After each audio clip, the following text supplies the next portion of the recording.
The fate of U.S. supply chains hangs in the balance to kick off 2025. Contract talks restart Tuesday for the International Longshoremen's Association, which represents dock workers up and down the East Coast, and the United States Maritime Alliance, repping their employers.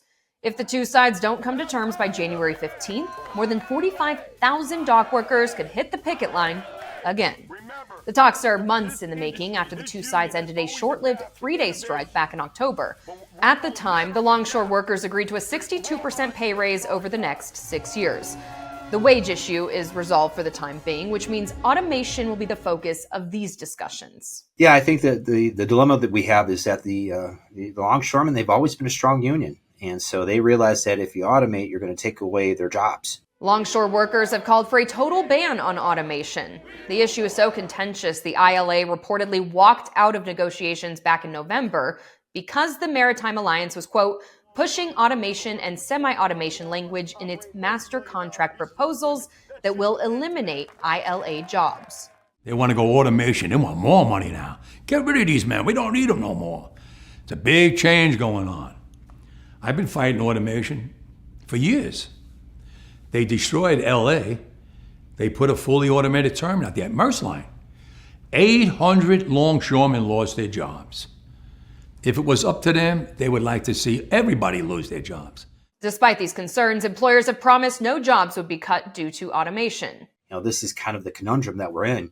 Ideally, we should be automating to streamline operations, to be able to move things in and out.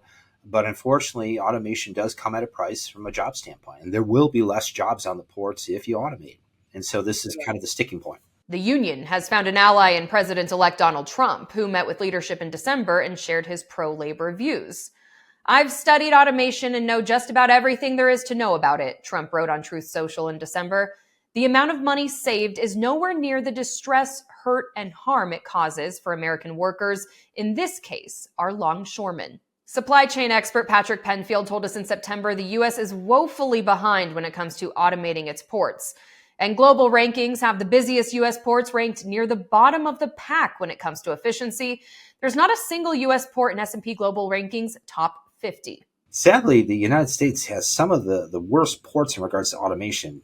You could even consider some of our ports as good as a third world country's ports, just because there's not a lot of automation there. Yeah. If the longshore workers do strike again, the backlog at ports will quickly build.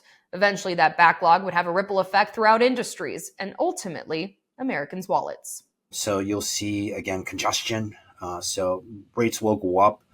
You're going to see issues with food because, there's a lot of food that goes through the East Coast ports. So in order to get that food, you're going to have to air it in.